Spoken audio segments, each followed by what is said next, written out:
Hare Krishna, bienvenidos nuevamente. Vamos a continuar con la lectura del Srimad Bhagavatam, canto primero, capítulo 16. Om Namo Bhagavate Vasudevaya.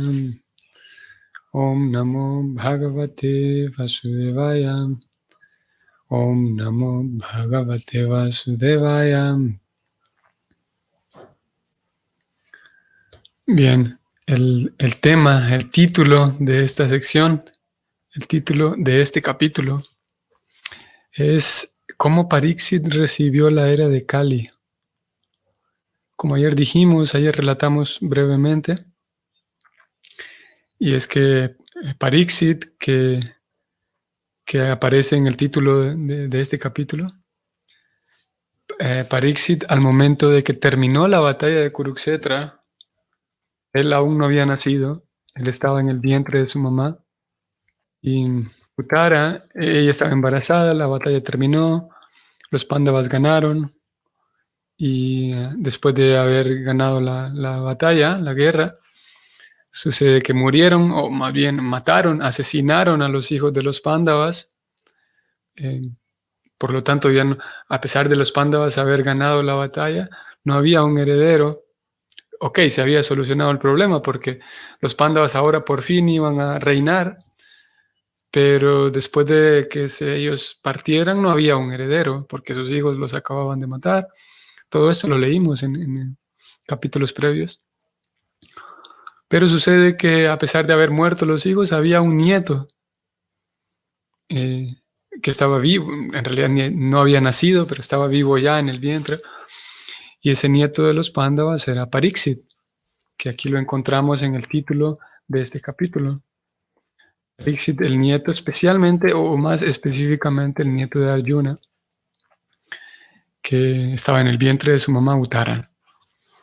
Eventualmente, entonces los Pándavas, Yudhishthira es coronado, el mayor de los Pándavas es coronado como el rey, y con la noticia de que Krishna partió, entonces Yudhishthira, el hermano mayor de los Pándavas, instala como un nuevo rey a Pariksit, que aquí lo tenemos, como digo, figurando en este capítulo.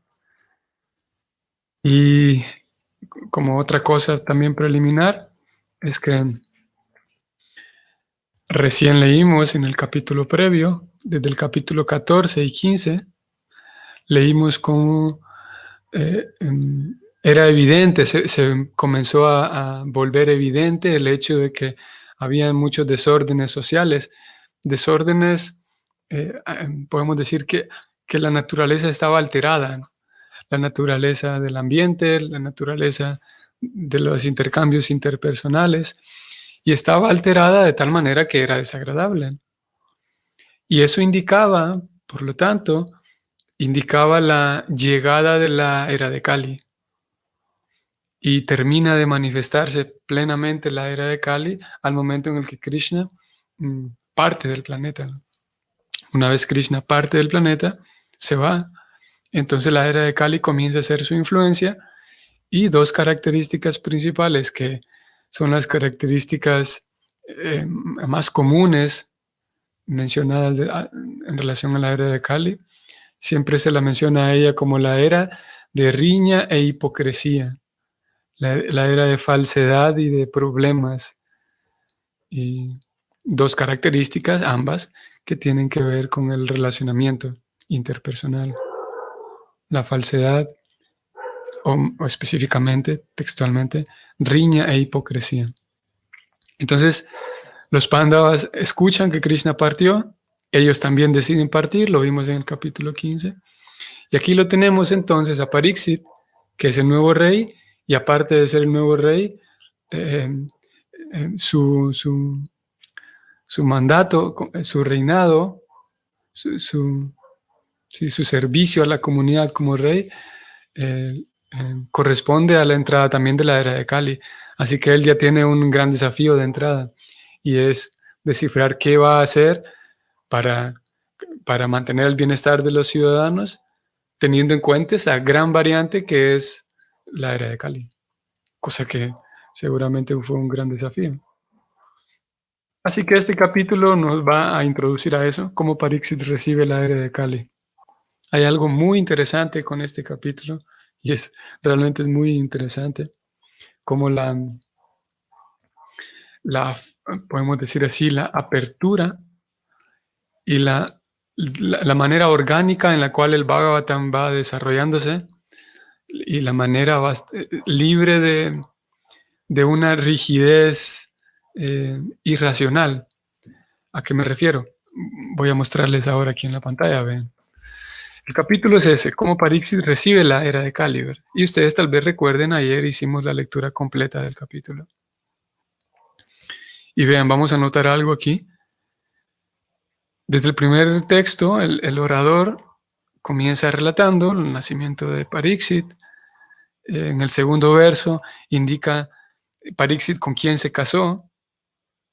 Menciona a su, ¿cómo se llama? Su suegro.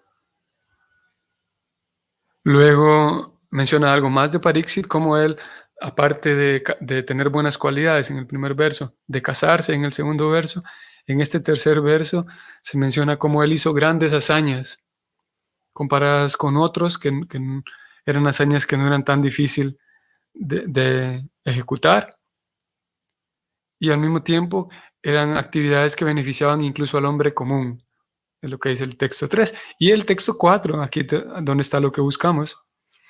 En el texto 4, el orador, quien está relatando esta historia y que va a relatar cómo fue que Pariksit recibió la era de Kali, ahora sí en el texto 4 se adentra en el tema. Y dice, voy a leerlo textualmente, una vez cuando Maharaj Pariksit se dirigía a conquistar el mundo, vio al amo de Kali Yuga, quien era más bajo que un Shudra, disfrazado de rey y lastimando las patas de una vaca y un toro. El rey lo aprehendió de inmediato para imponerle el debido castigo. Ese es el texto 4. Y como digo, aquí ya el orador, que es Sutta Goswami, su nombre, el orador ya comienza a decir, bueno, esto sucedió, Pariksit una vez encontró a esta persona, que es el amo de Kali Yuga, y lo vio que estaba haciendo algo mal, lo arrestó para castigarlo. Y vean qué interesante, como digo, la falta de rigidez, podemos decir, irracional, y la apertura y de la manera tan natural y orgánica que va creciendo el Bhagavatam es que en el texto 5, enseguida, a pesar de que el orador ya se adentró a hablar del tema, el título mismo del capítulo, en el texto enseguida el orador es interrumpido.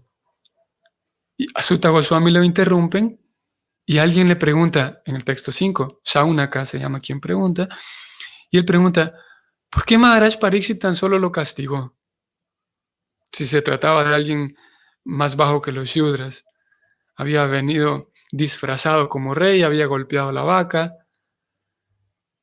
Y vean, como digo, en el primero de los textos dedicados al capítulo en sí, donde se va a relatar cómo Pariksit recibió a Kali Yuga, Saunaka interrumpe y pregunta, ¿por qué Maharaj Pariksit solamente lo castigó si estaba haciendo algo malo? Y las preguntas de Saunaka se extienden un poco más, van al verso 6 también, pregunta un poco más. En el texto 7 todavía sigue tomando la palabra, texto 8 todavía, hasta el texto 9. Así que 6, 7, 8 y 9 en 4 textos, que es interrumpido Sutta Goswami, mientras va a contar el incidente del capítulo. A él lo interrumpen para hacerle estas preguntas y vean qué interesante que él entonces hace un paréntesis para satisfacer la curiosidad de quien está preguntando. Y él, como digo, deja de un lado la rigidez, incluso el tema que va a contar. El título del capítulo se queda con ese nombre, cómo Pariksit recibe la era de Kali. Y entonces la atención se dirige a las preguntas que acaba de recibir Sutta Goswami.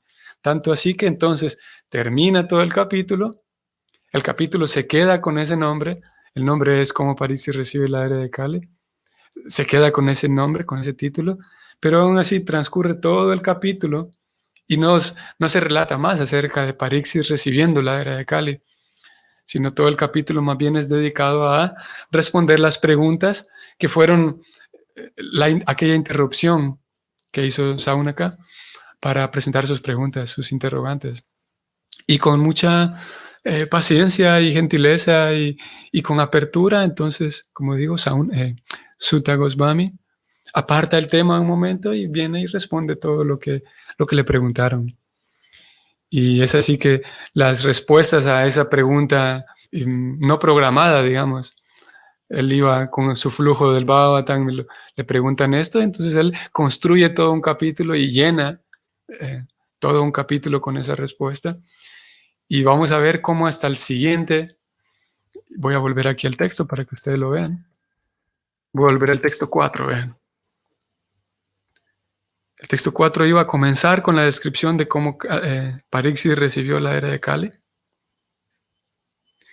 Y aquí se describe cómo Paríxis encuentra a este señor, a este personaje, no se ha dicho si es un hombre o una mujer, aunque bueno, parece masculino porque se habla del amo de Kali Yuga.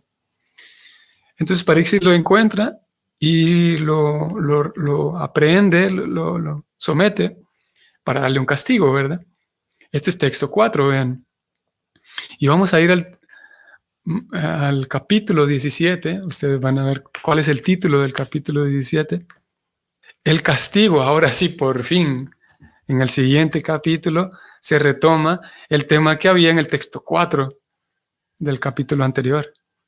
Ahora sí, si en el capítulo anterior, en el texto 4, el rey sometió a Kali y estaba a punto de castigarlo, entonces en este capítulo 17, ahora sí de hecho lo castiga y retoman el tema de cómo fue el encuentro de Paríxit con la era de Kali.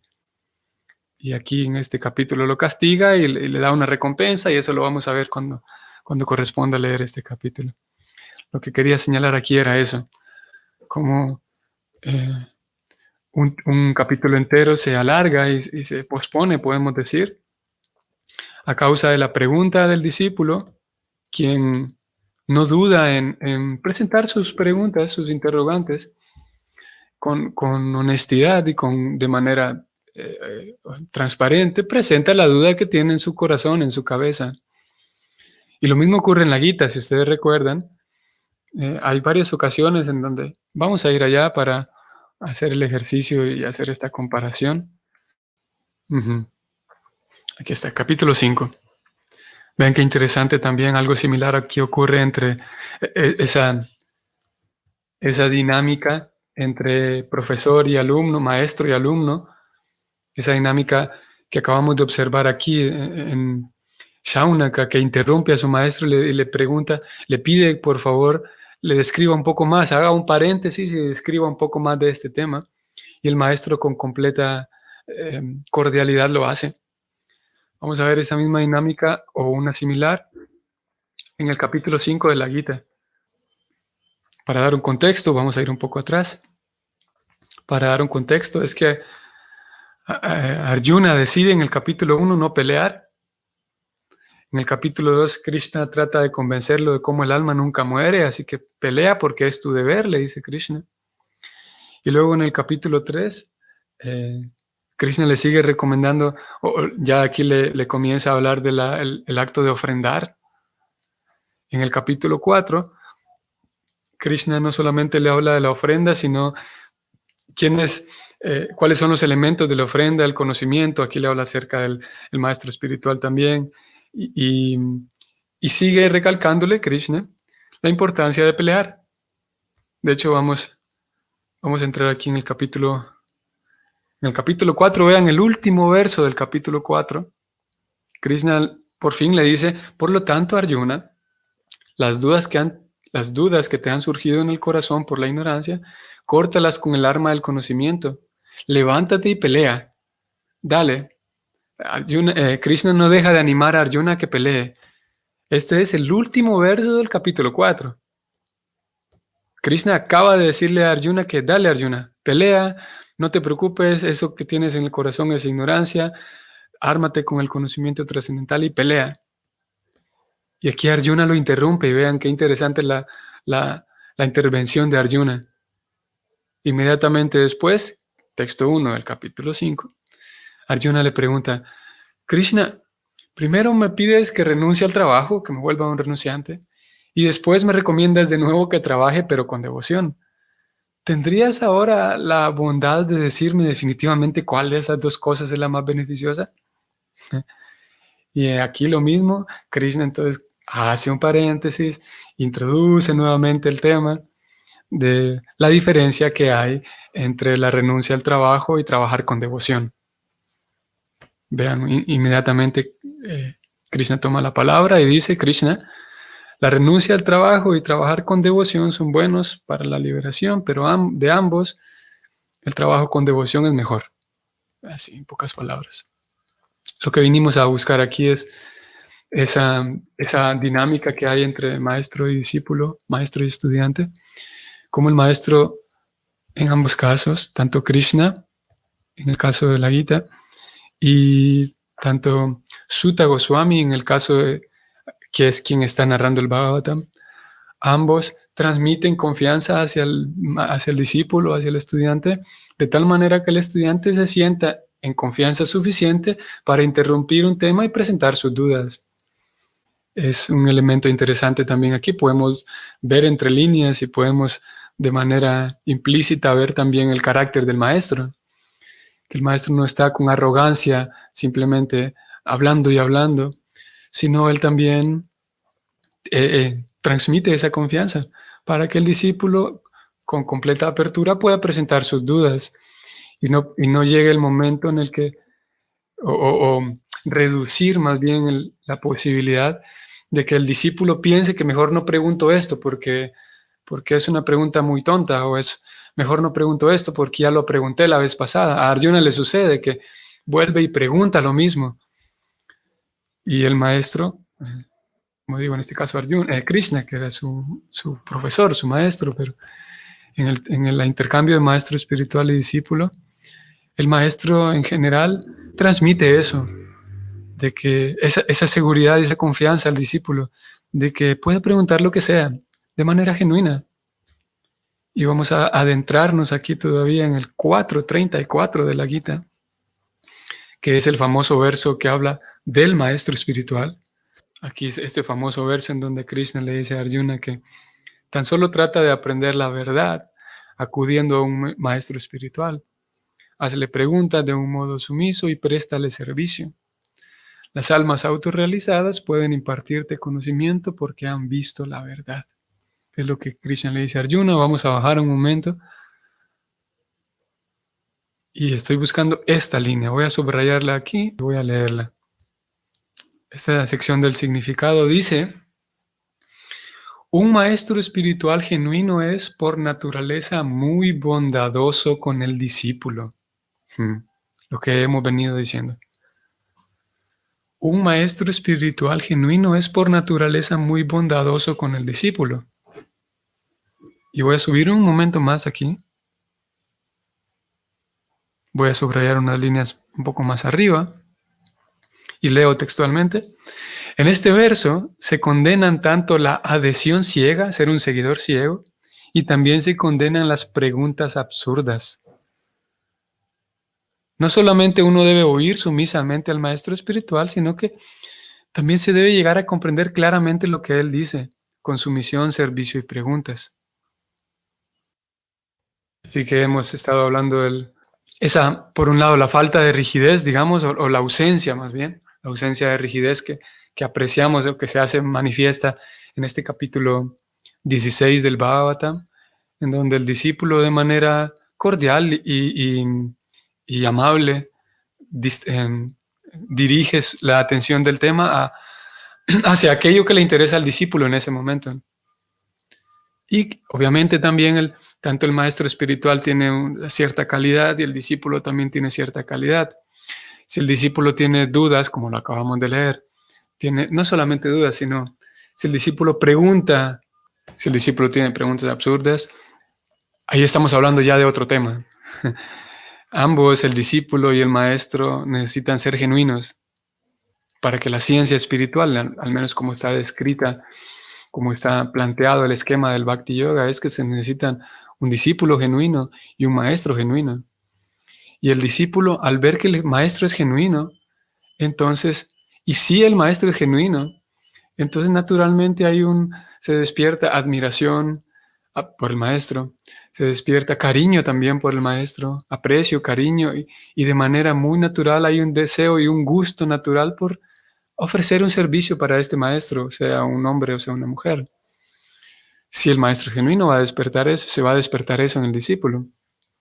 Y similarmente, al contrario, si el discípulo es genuino y es honesto y es sincero y es transparente y se esfuerza, eso va a hacer que el maestro también tenga apreciación y tenga cariño y tenga amor y tenga paciencia con él.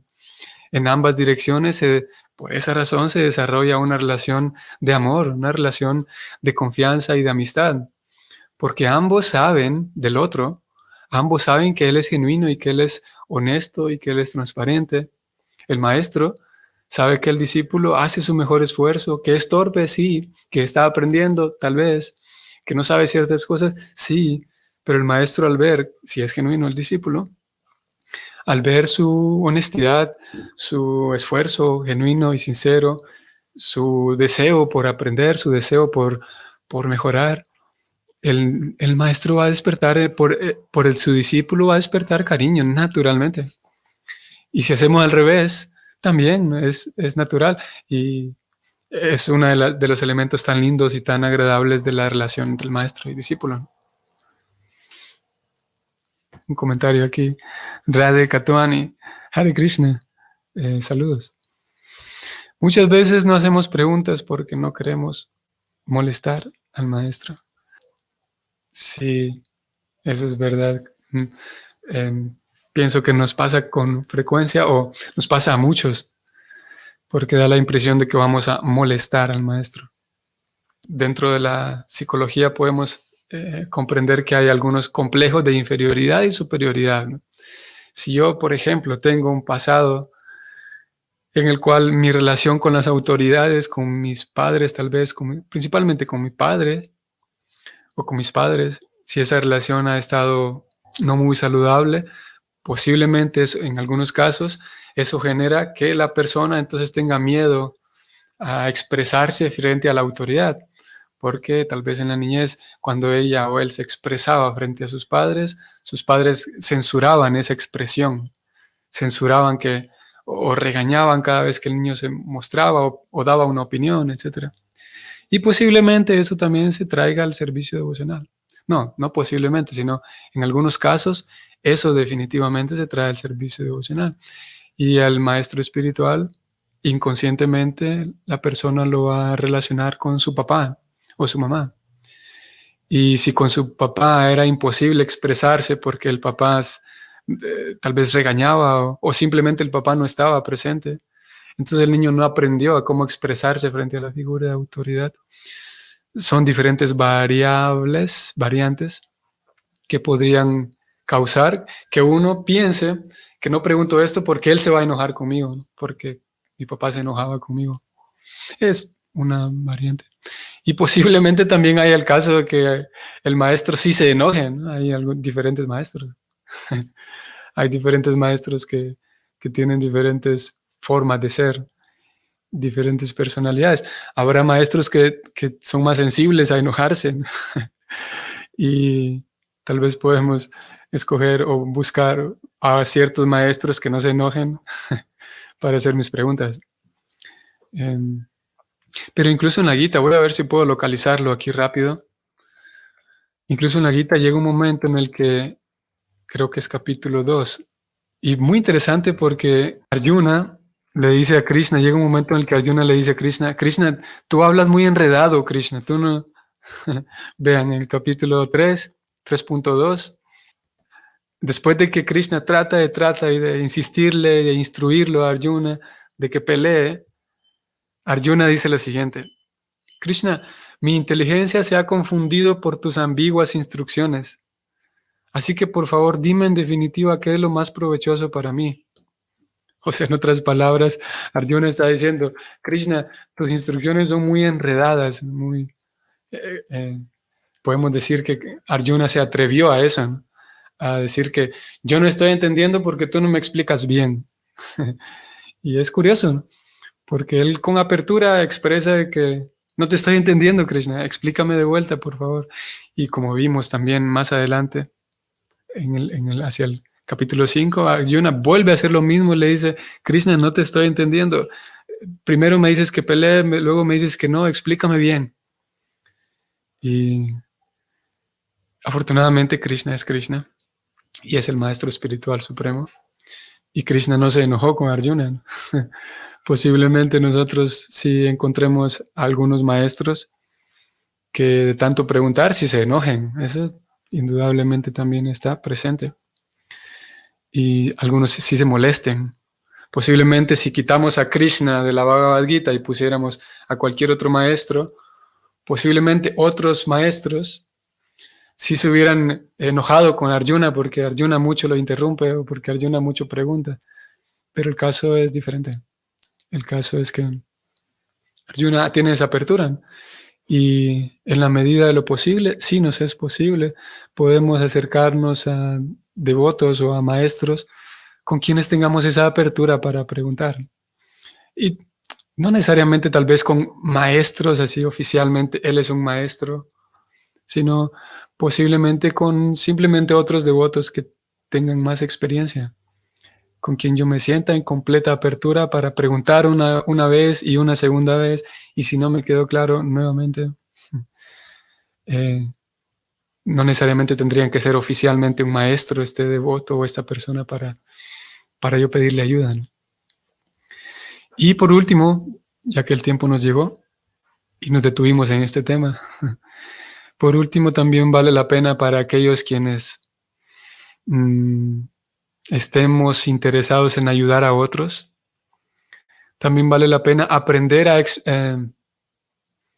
a reflejar confianza en otros, que tampoco es muy fácil de hacer, pero vale la pena aprender aunque sea gradualmente, aprender a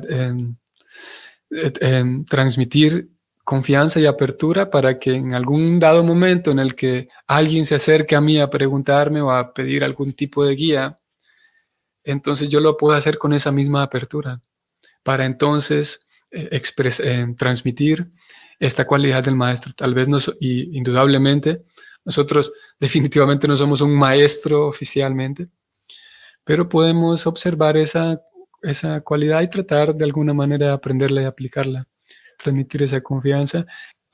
Como digo, en nuestro caso, quienes estemos interesados en de alguna manera brindar ayuda a otros dentro del marco devocional, podemos observar esa característica en el discípulo y en el maestro para con mayor tranquilidad vivir como un mejor discípulo y en la medida de lo posible, cuando las circunstancias lo requieran, actuar con al menos algunas cualidades de maestro. Muy bien, ahora vamos a detenernos aquí. Feliz día miércoles y nos vemos mañana. Hare Krishna.